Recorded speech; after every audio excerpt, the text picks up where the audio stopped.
pengurus. Semoga Allah berikan kepada kita semua keistiqomahan dalam amal saleh, keistiqomahan dalam kebaikan, keistiqomahan dalam amal jama'i, agar kebaikan-kebaikan terus dapat kita rasakan bersama-sama. Bapak-bapak jamaah salat subuh yang dimuliakan oleh Allah Subhanahu wa taala. Alhamdulillah atas segala limpahan nikmat yang Allah berikan kepada kita saat ini. Nikmat yang luar biasa, sangat-sangat banyak. Kalau bahasa Al-Qur'annya sebagaimana kita temukan di dalam surah Al-Kahfi, Allah menggambarkan nikmat yang kita rasakan saat sekarang itu luar biasa. Bahasa yang digunakan oleh Allah Subhanahu wa taala sangat-sangat fantastik. Coba kita lihat surah Al-Kahfi ayat 109. A'udzu billahi minasyaitonir rajim. Qul law kana al-bahru midadan li kalimati rabbi la nafida al-bahru qabla an tanfada kalimatu rabbi walau ji'na bimithlihi madada. Fantastik bahasa yang digunakan oleh Allah Subhanahu wa taala untuk menggambarkan nikmat yang Allah berikan kepada kita. Ini ayat ini berlaku dalam semua kondisi kita. Katakanlah, "Lau kana al-bahru midadan li kalimati rabbi la nafida al-bahru qabla an tanfada kalimatu rabbi walau ji'na bimithlihi madada." Apapun kondisi kita lagi sehat, kondisi kita lagi banyak duit, kondisi kita lagi kurang sehat, kondisi kita dalam kondisi apapun, ayat ini berlaku. Coba kita lihat, katakan, sekiranya laukana al-bahru midadan, sekiranya kalaulah lautan samudra. Tentu kita pernah belajar geografi bahwa lautan di buminya Allah Subhanahu wa taala ini lebih luas dibanding daratan. Kata Allah, "Lau kana al-bahru midadan", jikalau, katakanlah, kalau sekiranya tinta lautan, air lautan yang ada di muka bumi ini dijadikan tinta untuk menulis semua kalimat-kalimat tentang Allah, memuji kebesaran Allah atas nikmat yang Allah berikan kepada kita, la nafidal bahru qabla an tanfada kalimatu rabbi. Duluan kering air samudra sebelum selesai kita menulis seluruh nikmat Allah. Fantastik bahasa yang digunakan oleh Allah. Tidak cukup sampai di sini. Walau ji'na bimithlihi madada. Kalaupun sekiranya ditambah lagi dengan air laut, air samudra yang sama, belum cukup. Luar biasa, fantastik. Allah menggambarkan nikmat yang Allah berikan kepada kita dalam kondisi apapun. Karena ayat ini berlaku dalam kondisi apapun. Maka sangat-sangat aneh kalau misalkan kita tidak mampu menghadirkan Allah atas segala nikmat yang Allah berikan kepada kita. Sangat-sangat ajib kalau misalkan kita tidak mampu menghadirkan Allah dari setiap nikmat yang sedang kita rasakan. Ya memang berbanding lurus kita mampu menghadirkan Allah di setiap nikmat yang Allah berikan kepada kita, berbanding lurus dengan ketakwaan jiwa yang ada pada diri tersebut. Kalaulah jiwa tersebut dipenuhi dengan ketakwaan, maka ia akan mampu menghadirkan Allah Subhanahu wa taala dalam setiap nikmat. Tetapi kalau jiwa tersebut jauh dari Allah, maka sebesar apapun nikmat yang sedang ia rasakan, nikmat yang sedang ia dapatkan, ia tidak akan mampu menghadirkan Allah. Itu kata Ibnu Qayyim Jauziyah. Maka kita terus wajar Allah Subhanahu wa taala mengatakan qad aflaha man zakkaha wa qad khaba man dassaha. Beruntunglah orang yang terus melakukan tazkiyatun nafs pada jiwa-jiwanya. Karena dengan jiwa yang bersih mampu semakin tunduk dan taat kepada Allah Subhanahu wa taala. Dan sungguh kalau kita renungi, ternyata ketika lisan kita pun mampu mengucapkan alhamdulillah, maka sesungguhnya ini juga nikmat yang Allah berikan kepada kita. Allah tuntun kita untuk menghadirkan Allah. Ketika rasa syukur itu ada pada diri kita, ini juga menjadi nikmat yang luar biasa. Bapak-bapak yang dimuliakan oleh Allah Subhanahu wa taala, sebelum kita masuk pada materi kita terkait dengan keistimewaan umat ini, keistimewaan kita dibanding dengan umat-umat yang lain, saya ingin saya ingin masih terkait dengan kita didik kita untuk terus bersyukur. Kalau kita lihat apa ini ayat di dalam surat Al-A'raf ayat 16 dan 17. Qala, ini perkataannya iblis. Bagaimana iblis laknatullah alaih, Allah sudah sampaikan bahwa kamu adalah makhluk yang saya kutuk dan saya akan tempatkan kamu kelak di neraka. Udahlah, kita nggak usah bahas kenapa iblis itu mendapatkan efek seperti itu, karena ada rasa sombong. Apa kata iblis? Qala fabima aghwaytani la'aqudanna lahum siratal mustaqim. Iblis itu berkata, karena engkau ya Allah sudah menghukumku tersesat, maka saya akan benar-benar la'aqudanna lahum siratal mustaqim. Saya akan benar-benar menghalangi manusia dari jalan yang lurus. Ini ikrarnya iblis di hadapan Allah Subhanahu wa taala.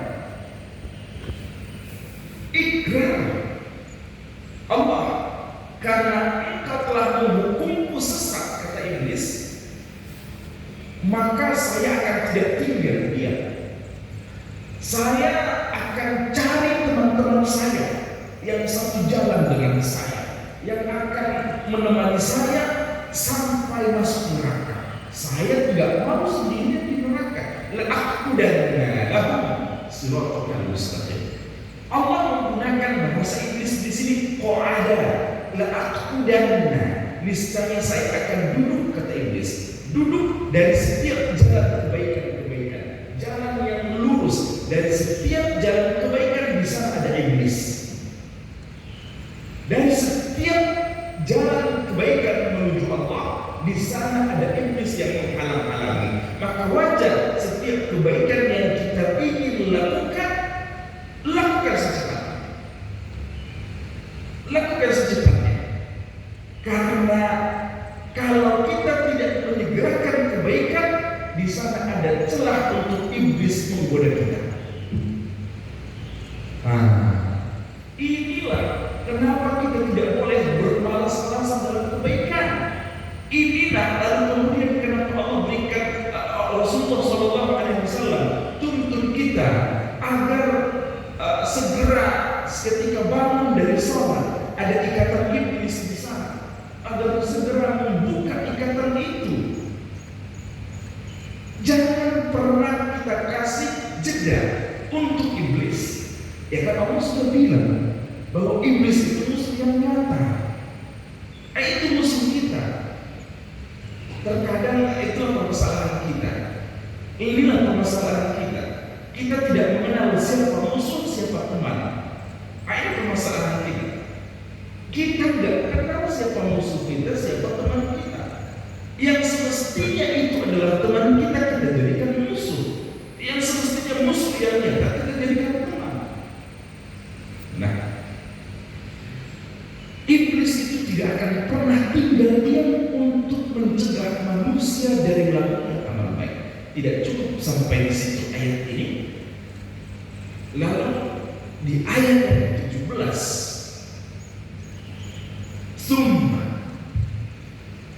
mereka itu menghalang-halangi umat manusia untuk melakukan kebaikan. Lalu kemudian la'atiyannahum min baini aydihim wa min khalfihim wa an aymanihim wa an shama'ilihim wa la tajidu aktsaruhum syakirin. Tujuannya ini, endingnya ini, akhir ayat ini, wala tajidu aktsaruhum syakirin. Kemudian saya akan mendatangi mereka dari depan, saya akan mendatangi mereka dari belakang, saya akan mendatangi mereka dari samping, saya akan mendatangi mereka dari samping kanan, samping kiri. Ibnu Abbas mengatakan, ulama yang para sahabat yang paling paham terkait dengan Al-Quran, bahwa yang dimaksud dengan iblis itu akan mendatangi dari depan adalah tentang perkara akhirat. Maka kita sering lalai tentang visi misi kita yang sesungguhnya. Visi misi kita itu adalah akhirat. Maka inilah yang membedakan kita dengan sahabat.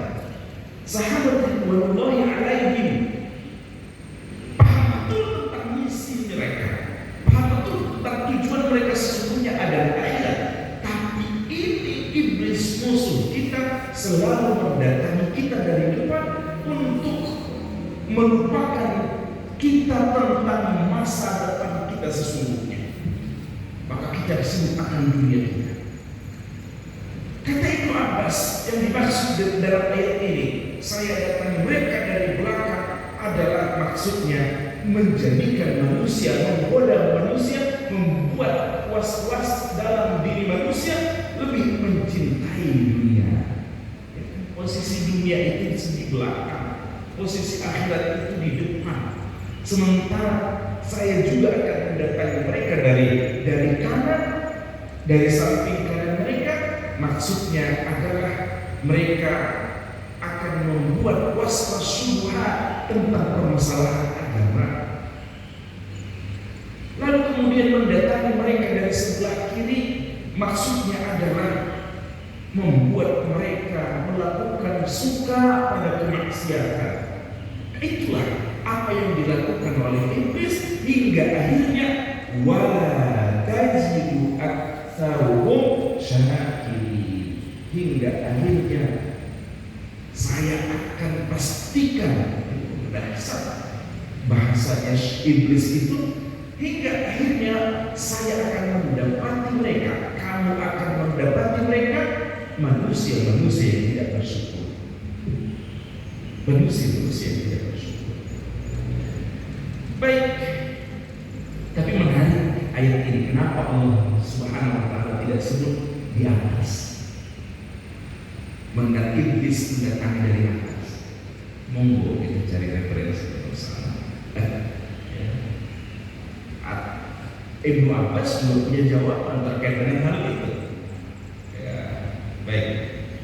Baik, apa itu yang dimuliakan oleh Allah Subhanahu wa taala? Di antara kesyukuran itu yang perlu kita renungi adalah bagaimana Allah Subhanahu wa taala menjadikan kita manusia mukmin, manusia muslim. Dan semua nikmat yang Allah berikan kepada kita itu, nikmat yang paling besar itu adalah keimanan dan keislaman. Sebagaimana kita temukan dalam surat Al-Hujurat, fadlun minallahi wa ni'mah. Kan sebelumnya di ayat yang ke-8 di ayat yang ke-7 dalam surat Al-Hujurat ini Allah Subhanahu wa taala mengatakannya begini.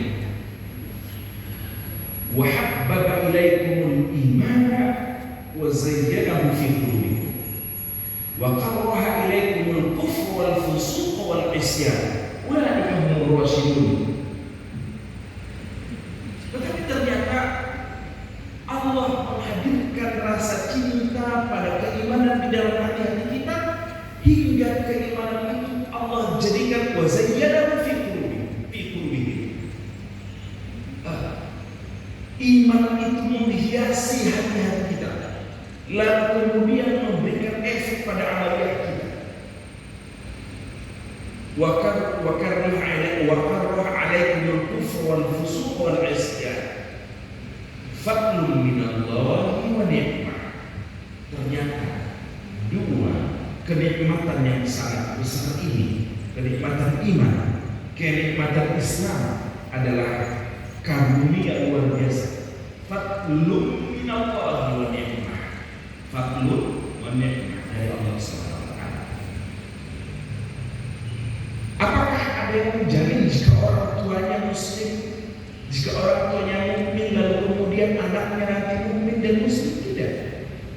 Ada banyak, waliyadzubillah, ada banyak orang tuanya mukmin, orang tuanya muslim, tapi anaknya kafir. Waliyadzubillah. Tetapi Allah berikan kenikmatan iman, kenikmatan Islam di dalam hati-hati kita. Semestinya menjadi bahan renungan buat kita betapa Allah memberikan nikmat yang luar biasa kepada kita. Baik.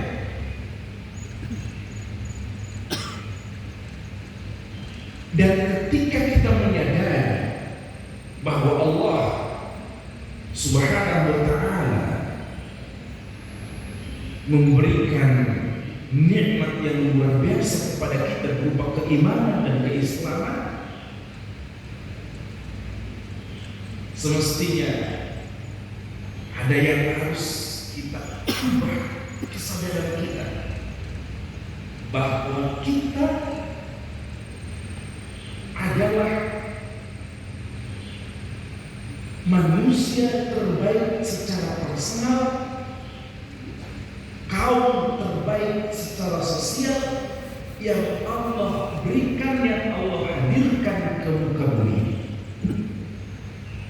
Ketika kesadaran ini tumbuh dalam hati kita, maka akan tumbuh rasa cinta pada keimanan kita, rasa cinta pada keislaman kita, hingga kita menjaganya betul-betul. Pak, Ibu, ada barang berharga kita, tapi kita nggak tahu ternyata ini barang berharga. Ini sangat berharga. Ada batu permata yang bentuknya seperti batu biasa menurut pandangan orang awam. Tetapi ternyata ini adalah batu permata yang luar biasa dicari oleh kolektor dengan harga yang mahal.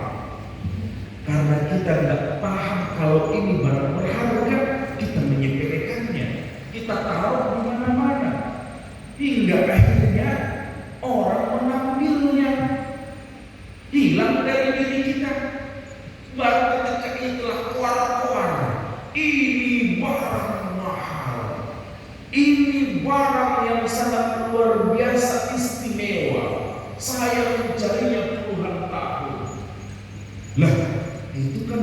saya. Nah, kok bisa ada di tangan dia? Baru sadar dia kalau ternyata barang tersebut barang yang istimewa. Tetapi kalau dari awal dia paham betul bahwa barang itu adalah barang berharga, barang istimewa, ia akan jaga betul, ia akan tidak mau memberikannya ditukar dengan harga apapun, karena ia begitu mahal dan tidak semua orang memilikinya. Kalau kita sadar bahwa barang tersebut menjadi barang yang sangat istimewa, pasti kita menjaganya dan kita ingin hidup dan mati bersamanya. Benar nggak Bapak Ibu? Benar nggak? Hah? Benar nggak Bapak? Hah?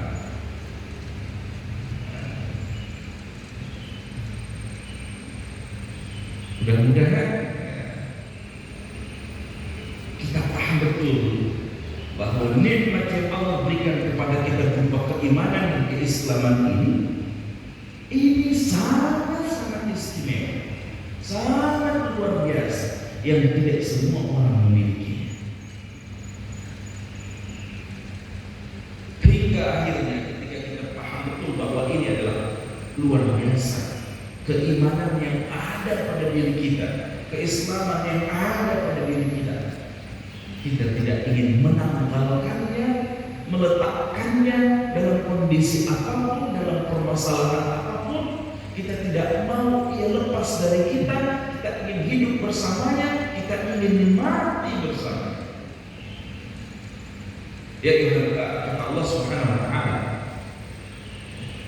ayyuhalladzina amanu taqullaha haqqa tuqatih wa la tamutunna illa wa antum muslimun. Wa la tamutunna illa wa antum muslimun.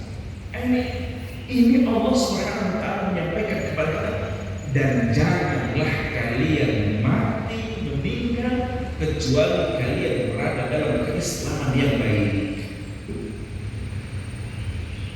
Kita berada dalam kondisi keislaman yang baik itu terjadi jika kita menjaga keislaman kita.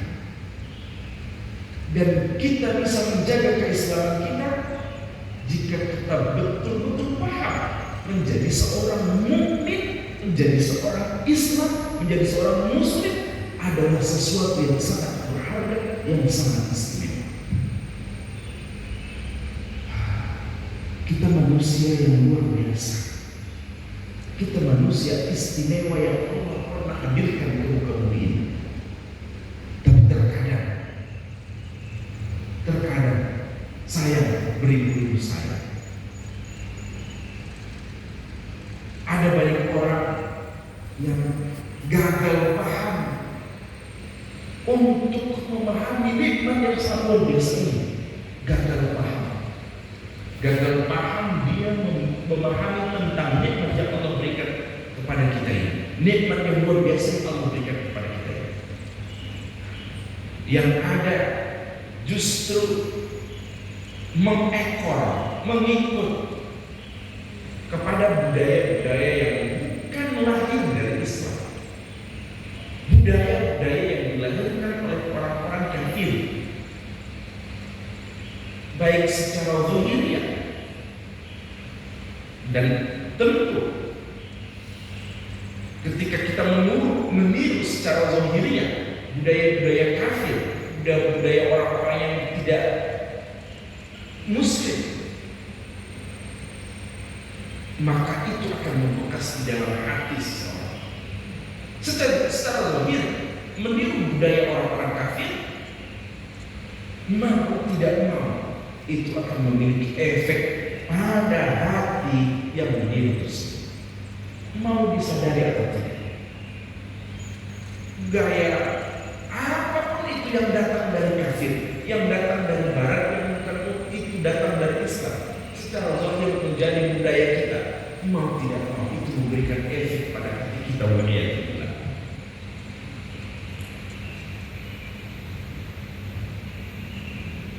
Itulah bahaya meniru, sekedar meniru lahiriah. Ia berlahan merusak hati kita.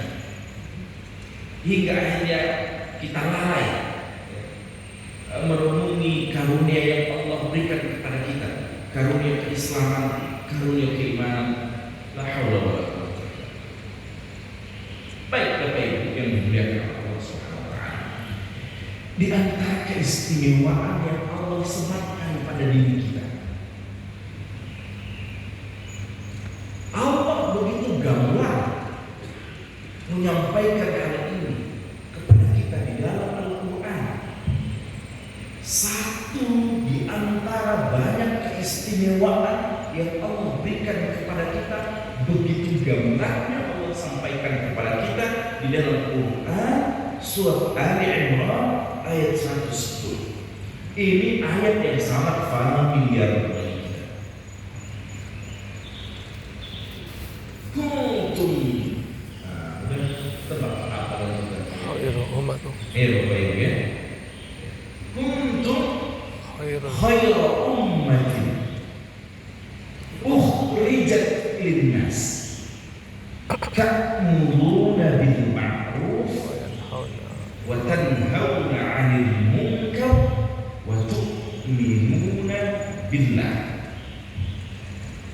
Ini declare dari Allah.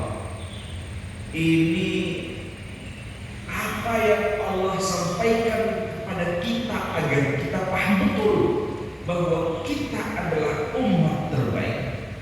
Maka satu keistimewaan umat ini adalah ummatul khairiyah. Ummatul khairiyah, umat yang sangat-sangat baik. Apa itu bahasa simpelnya, bahasa Indonesia sangat baik, terbaik. Kalau terbaik tidak ada lagi yang keduanya, yang ketiganya, yang keempat, terbaik, khairul ummah. Maka ya, sekali lagi keistimewaan kita adalah khairiyah, terbaik. Menarik di ayat ini, kita umat terbaik, kita umat teristimewa, kita umat terunggul. Benar nggak bahasa Indonesia itu Pak? Terunggul. Yang paham bahasa Indonesia ya, terunggul benar nggak Pak? Unggul itu kan sudah melampaui dari yang lain. Kalau ditambah ter lagi itu keterlaluan bahasanya ya.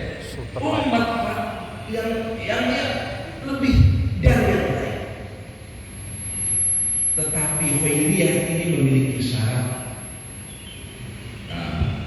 Khairiyah ini memiliki syarat. Umat terbaik ini memiliki syarat. Sebagaimana disampaikan oleh Allah SWT dalam ayat ini, unsurnya jelas. Syarat-syarat unsurnya sangat jelas untuk kita mendapatkan ummatul khairiyah. Jika salah satu unsur itu hilang, maka keistimewaan itu akan lepas dari kita. Kebaikan itu akan lepas dari kita. Kebaikan umat ini, kita umat terbaik, kebaikannya ada pada 3 hal. Dan nanti 3 hal inilah yang menjadi cabang-cabang keistimewaan kita selanjutnya. Yang pertama, Allah memerintahkan kepada kita untuk kebaikan. Ta'muruna bil ma'ruf, memerintahkan kita untuk kebaikan dan menyebarluaskan kebaikan. Yang kedua, mencegah dari kemungkaran, wa tanhauna 'anil munkar. Yang ketiga, tu'minuna billah.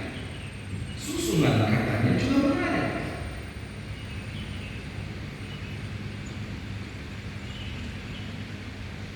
Bapak Ibu, kenapa kebaikan itu Allah gambarkan menggunakan kata ma'ruf? Ini ma'ruf itu apapun jenis kebaikannya. Kenapa Allah pilih katanya itu ma'ruf?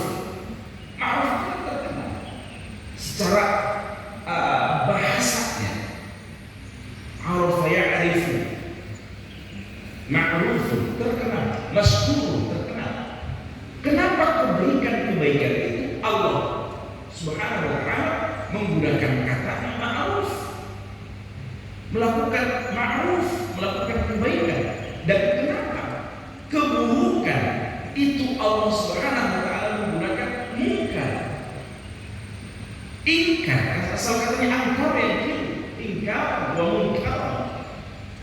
Ingkar itu bahasa itu apa itu? Mengingkari, menafikan. Kenapa? Kebaikan itu Allah Subhanahu wa ta'ala ungkapkan menggunakan kata ma'ruf. Simpel, Pak. Bapak Ibu, simpel jawabannya. Pak, kebaikan itu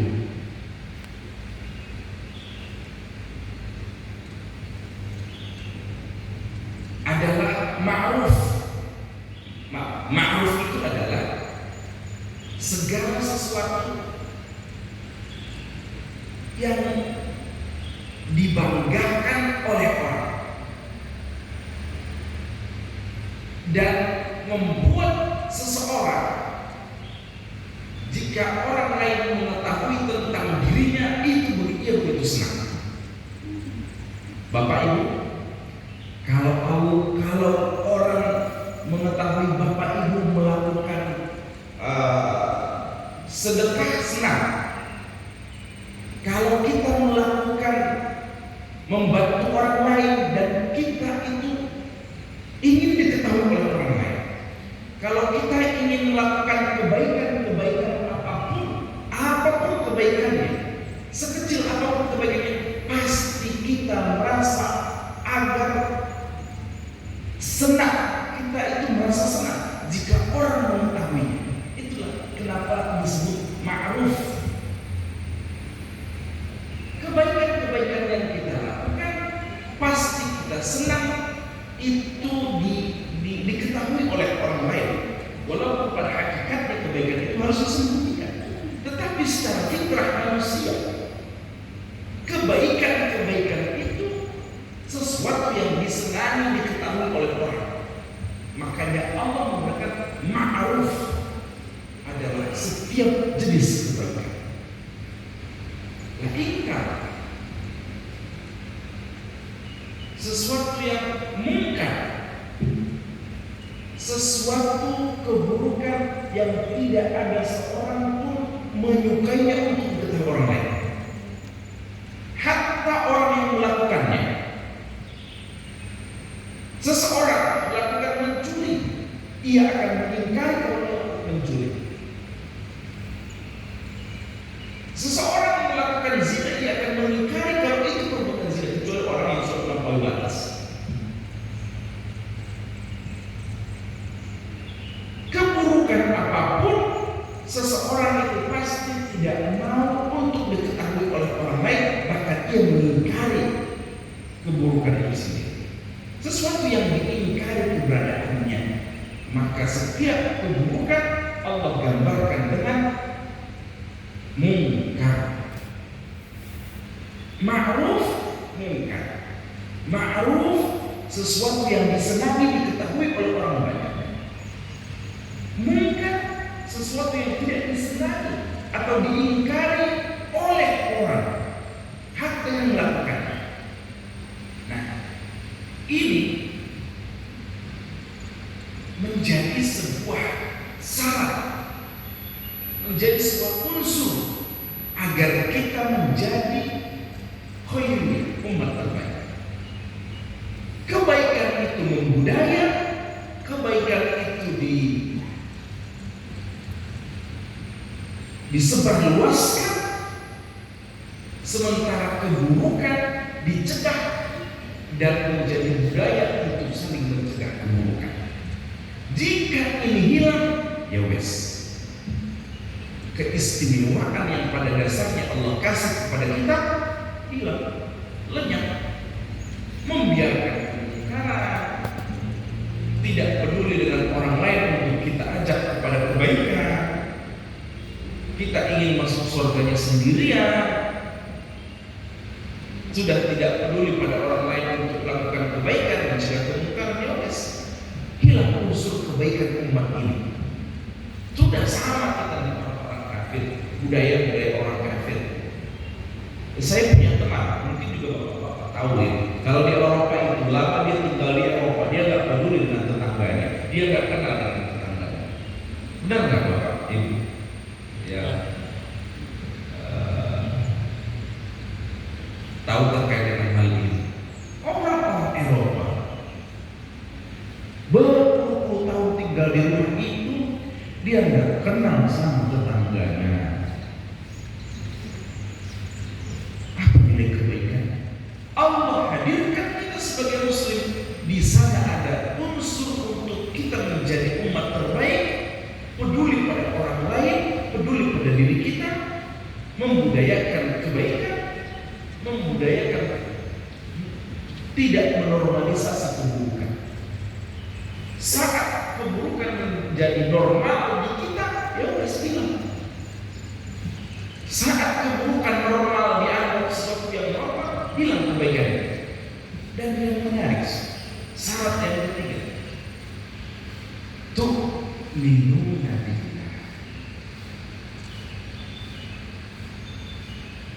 Kenapa Allah membuat atau mengurutkan amar ma'ruf nahi munkar iman kepada Allah? Kenapa Bapak?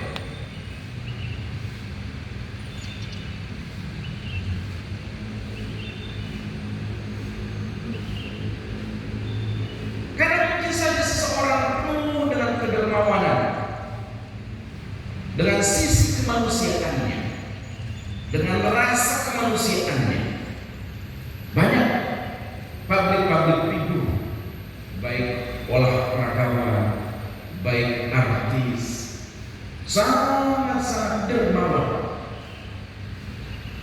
Dia mendirikan sekolah-sekolah, membiayai orang-orang yang tidak mampu. Tetapi sungguh ia hanya melakukan itu didorong oleh dasar kemanusiaan, bukan dasar manhajnya Allah Subhanahu wa taala, bukan dasar keimanannya kepada Allah Subhanahu wa taala. Maka orang ini kebaikannya akan sia-sia. Amar ma'ruf, dia melakukan charity di mana-mana. Satu kabupaten didanai anak dia, anak-anak yang sekolah anak dia. Ini hanya dia lakukan dari sisi kemanusiaannya, bukan karena manhaj Allah Subhanahu wa taala, bukan karena iman kepada Allah Subhanahu wa taala. Maka di sisi Allah ini tidak bernilai. Maka wajar Allah mendahulukan ta'muruna bil ma'ruf wa tanhauna 'anil munkar wa tu'minuna billah. Jadi seolah-olah Allah ingin menyampaikan aktivitas kita dalam amar ma'ruf nahi munkar dibalut manhajnya Allah Subhanahu wa taala, dibalut oleh keimanan kita kepada Allah Subhanahu wa taala. Ini ummatul khairiyah. Maka ketika unsur ini menyatu pada diri kita, baik personal ataupun secara jamaah sosial, maka khairiyah itu akan muncul, kebaikan itu akan hadir di mana-mana. Kebaikan kita yang Allah sampaikan terbaik dibanding umat-umat yang lain itu akan real adanya, akan nyata adanya kita rasakan, pun orang lain merasa aura kita aura terbaik itu. Bapak Ibu, kalau kita percaya diri dengan aura kita terbaik, orang-orang sekeliling kita juga akan merasakan Benar nggak Bapak Ibu? Wah, kita dengan gaya kita percaya diri tampil ke depan, percaya diri hadir di depan orang lain, bahwa kita seseorang yang memiliki keistimewaan, aura itu akan didapatkan oleh orang lain. Benar nggak Bapak Ibu? Tapi kalau kita datang sudah merasa rendah, ya, orang akan mencap kita ya rendahan gitu. Nah, ini yang terjadi pada kita. Umat kita umat terbaik, tapi di depan umat-umat yang lain kita menundukkan kepala. Yang ada orang menilai kita, umat-umat yang lain menilai kita, ya segitu doang. Ya Pak ya. Tapi kalau kita datang dengan percaya dirinya, dengan gagahnya, dengan segala keistimewaan yang kita punya, insya Allah orang akan mengakui itu. Orang akan. Tapi gini Pak, kita ngaku-ngaku umat terbaik, tapi itu sudah wujud dari kita. Kita mengatakan, oh saya baik, saya orang yang luar biasa, tapi hadir ke tengah-tengah orang tidak memakai deodoran. Apa yang terjadi Pak? Apa yang terjadi Pak? Dia bilang, wah aku yang terbaik, wah aku bisa lagi. Tapi ia datang dengan tanpa menggunakan deodoran, belum cuci muka. Apa yang terjadi Pak? Ya. Orang juga akan menilainya seperti itu Pak. Seperti apa adanya. Begitulah kondisi kita sekarang. Kita bilang kemana-mana kalau kita umat terbaik,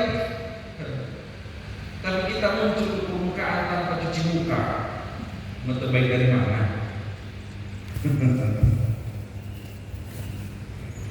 Kita umat terbaik, ada unsur-unsurnya. Kita ingin tampil baik, kita ingin tampil lebih percaya diri, ya lakukan ikhtiar untuk mendapatkan itu. Begitulah unsur-unsur umat terbaik itu harus kita lengkapi. Khairiyah, amar ma'ruf, nahi munkar, iman kepada Allah. Maka ini nanti memiliki cabang-cabang yang membuat kita umat terbaik lagi. Berkali-kali lipat lagi kebaikan kita, berkali-kali lipat lagi keistimewaan kita. Setelah ini muncul dalam pribadi kita, maka coba kita lihat. Akhirnya kita akan menemukan lagi bahwa kita adalah umatan wasata. Wa kadzalika ja'alnakum ummatan wasata. Apa itu umatan wasata? Saya dulu memahami umatan wasata itu di tengah-tengah, netral. Apa baiknya kalau di tengah-tengah? Enggak pro ini, enggak pro ini, di tengah-tengah. Apa baiknya? Wasata itu bukan seperti itu cara memahaminya. Saya dulu wasata. Lah, bagi saya orang yang selalu mencari jalan aman itu bukan orang terbaik bagi saya. Dia harus memiliki prinsip. Orang yang ketika mengambil posisi di tengah, tidak condong ke kanan, tidak condong ke kiri dalam pengertian kehidupan real kita, itu bukan orang yang memiliki prinsip kalau menurut saya. Nah, coba kita lihat tafsir atau memahami cara kita memahami makna wasata. Wa kadzalika ja'alnakum ummatan wasata litakunu syuhada'a 'alan nasi wa yakuna rasulu 'alaikum syahida. Ini Ibnu Katsir dalam tafsir beliau mengatakan makna wasata. Sering kita dihadirkan makna wasata ini pertengahan. Ya, nanti akan makna pertengahan positif itu akan ada. Makna wasato yang ada di dalam surat Al-Baqarah 143 ini kata Ibnu Katsir adalah al-khiyar wal ajwad. Al-khiyar adalah terbaik, al-ajwad adalah terbaik. Al-ajwad jaudatul aliyah. Kalau kita sering melihat produk-produknya yang dikeluarkan oleh orang Arab atau menggunakan bahasa Arab, sering itu di covernya atau di boxnya itu tertulis jaudatul aliyah. Jaudatul aliyah itu maksudnya adalah kualitas high, kualitas tinggi. Maka ajwad kualitas terbaik. Ibnu Katsir mengatakan makna wasat adalah ajwad wa akhyar. Ajwad itu adalah kualitas terbaik. Ya wajar kita itu terbaik. Kualitasnya kualitas high. Pernah baca doa ini enggak? Nah, ini familiar kan? Rabbana hab lana min azwajina wa dhurriyyatina qurrata a'yun waj'alna lil muttaqina imama. Ini menggambarkan kepada kita kualitas umat ini dari segi leadership, dari segi kepemimpinan. Secara doa ini memberikan pelajaran kepada kita bahwa yang diminta seorang muslim itu adalah pemimpin bagi orang-orang bertakwa. Keren. Pemimpin bagi orang bertakwa, Pak.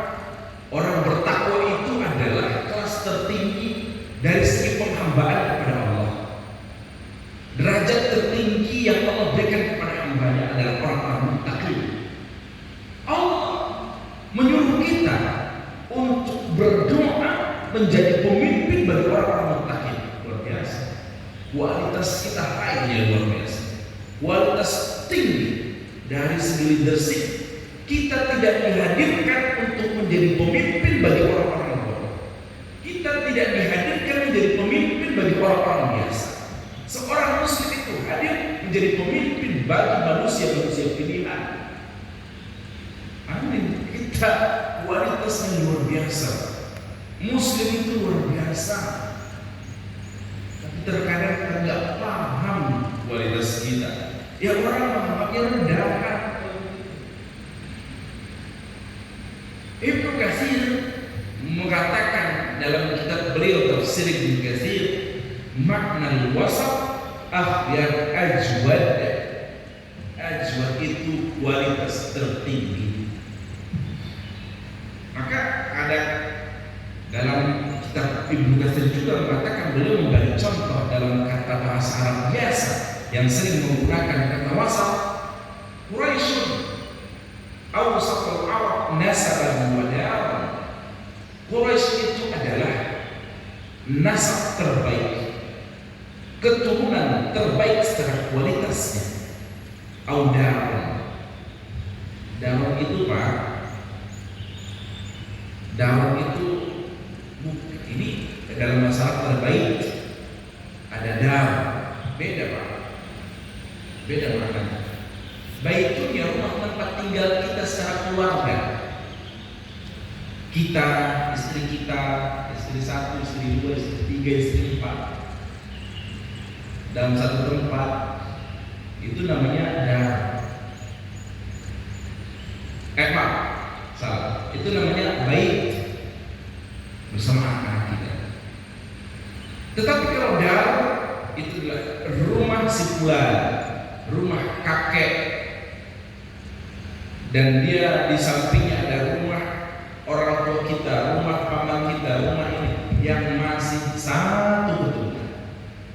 Dan satu tempat itu adalah dar, rumah sebelah yang masih menyambung nasabnya, keluarga besar. Itu biasa orang-orang Arab itu membuat tempat tinggal klaster per suku. Maka Quraisy awsatul Arab nasaban wa daran. Quraisy itu wasat, awsat,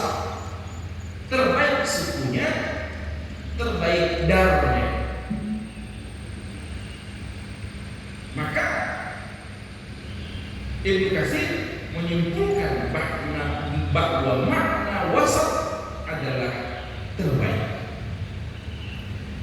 Juga dalam hadis Rasulullah SAW menyampaikan kepada kita tentang wasat itu, karena Rasulullah SAW wasatan fi qaumihi. Itu kan ada hadisnya. Wasatan fi qaumihi. Rasulullah adalah manusia terbaik di dalam kaumnya. Juga di dalam Al-Quran itu kita temukan ayat yang berbicara tentang wasat. Apa itu, Pak? As-salatul wusta. Para ulama tafsir kita mengatakan bahwa makna wusta itu adalah salat asar.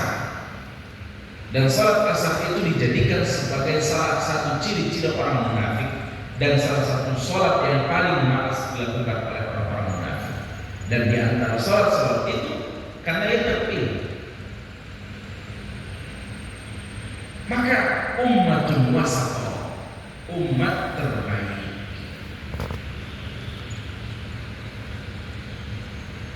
Nah, di sisi lain, pemaknaan wasatah ini adalah moderat.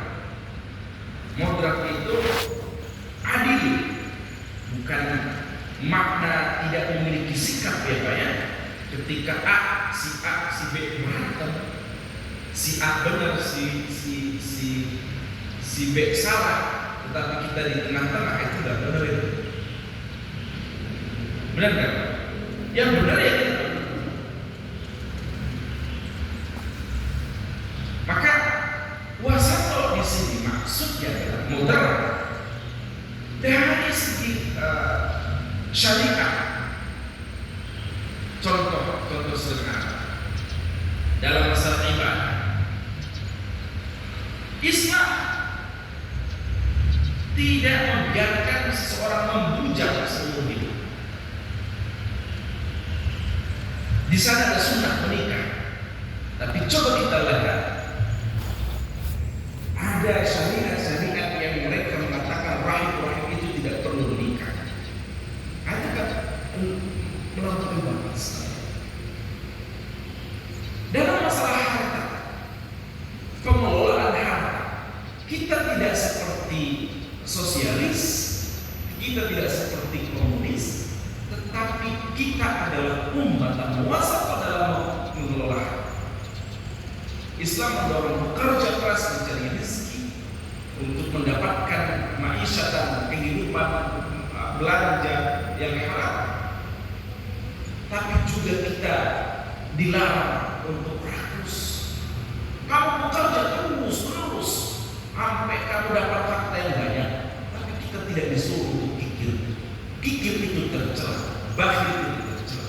Harta kita dapatkan untuk menegakkan syariat Allah. Nah, itu kan berbeda dengan sistem sosialis dan sistem komunis. Harta dijadikan privat, semua privasi harta itu kapitalis. Kalau sosialis nggak ada milik pribadi, benar nggak? Nah, baik, sudah survei, ada bunyi lagi. Satu menit lagi. Kita umatul khairiyah, kita umatul masalah, lalu kemudian kita umatul Quran. Seperti yang saya bilang tadi, ini cabang-cabang kebaikan-kebaikan yang ketika unsur kebaikan itu kita jalankan. Al-iman billah, bagian daripada iman kepada Al-Quran. Ketika iman kita kepada Allah, maka Allah menurunkan kita Al-Quran, dan Al-Quran itu kita menjadi umat terbaik, umat istimewa. Ya Allah, Al-Quran, Masya Allah, ia akan menjadikan kita manusia umat terbaik jika itu menyatu dalam diri kita, menyatu dalam masyarakat kita. Akan kelihatan umatul Quran dan umatul ghairul Quran. Umat yang menghadirkan Al-Quran dalam kehidupannya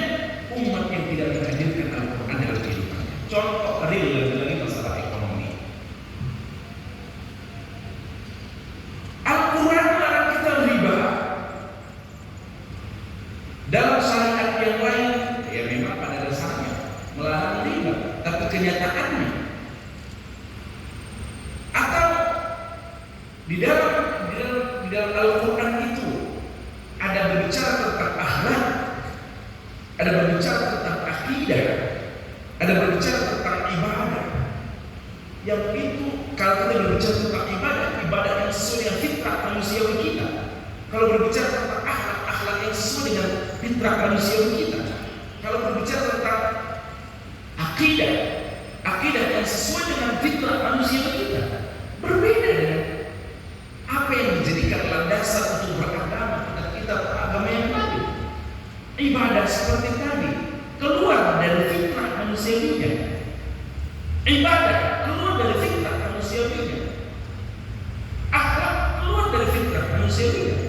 Maka Al-Quran itu, nah ini ada hubungannya dengan yang tadi yang di awal saya sampaikan. Kenapa dan dalam ikrarnya iblis itu tidak akan mendatangi dari atas? Karena Ibnu Abbas mengatakan bahwa dari atas itu rahmat Allah akan turun. Dari ataslah rahmat itu akan kita dapatkan. Dan Al-Quran itu adalah rahmat. Dan ketika kita dekat pada Al-Quran, kita akan tersambung dengan rahmat Allah Subhanahu wa Ta'ala.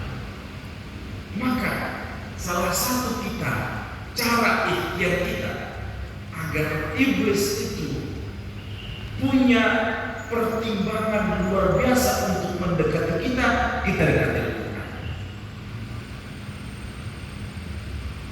Kalau kita tidak memiliki kedekatan kepada Al-Quran, maka iblis itu akan mudah mendatangi kita.